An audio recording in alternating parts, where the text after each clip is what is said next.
Hey friends, what would you do if you had 60 hours to change the world? This Easter series is called Jesus 60, and I'm exploring the story of how Jesus changed the world in 60 hours. From around 6 p.m. on Thursday evening to around 6 a.m. on Sunday morning. So we're now looking at the third of 8 moments in those 60 hours. And we're around 12 hours into those 60 hours. It's Friday morning. So far, late last night, Jesus was unfairly arrested and put on trial. Peter, one of his closest friends, did not stand with him. Instead, he warmed himself outside. This Friday morning, Jesus is now being brought into Roman leaders for questioning. And there's a Roman governor in Judea at the time called Pilate, and also Herod is around, who is a governor from an area called Galilee in a nearby area. I'm with a Roman-looking friend here. I thought it would be appropriate. And he's been brought into this man Pilate and is being questioned. And Pilate is unsure who this man is. He knows that his people, the Jews, have rejected him, and he's saying, "Are you the king of the Jews?" And he's kind of confused.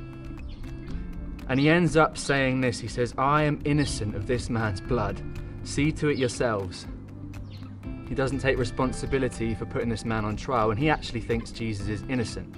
He doesn't see anything that he's done, but the Jewish people cry out for his blood. Now, the Jews have got a 2,000-year history. They believe in God and they've been waiting for a hero.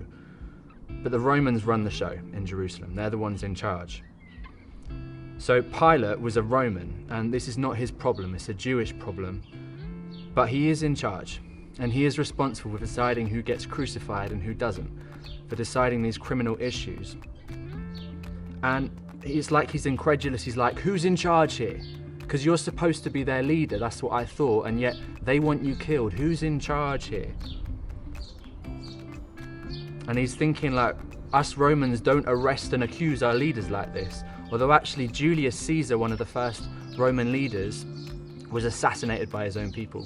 And the Roman Republic became a Roman Empire, and now they've got an emperor in charge. The first one was Augustus, and now they've got Tiberius, and they don't challenge the emperor. He's like God in the Roman Empire. So Pilate's like, "Who's in charge? If you're in charge, Jesus, why are they trying to kill you?"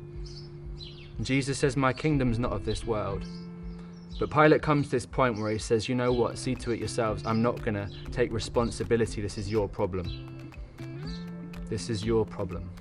Pilate's a really interesting character, and he didn't take responsibility for standing up for justice and what was right. He saw that this man was innocent, and yet he allowed him to go to the cross because his people, the Jewish people, were so insistent. And Pilate, I think, feared them, wasn't prepared to stand up for what is right if it was going to impose pain upon himself. So my challenge question for you is, who or what do you have responsibility for?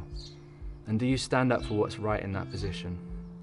And my comforting thought is, have you been let down, unfairly treated by irresponsible leaders who've put their own comfort before what's right? Because Jesus knows what that feels like. But Jesus changed the world in 60 hours. See you tomorrow.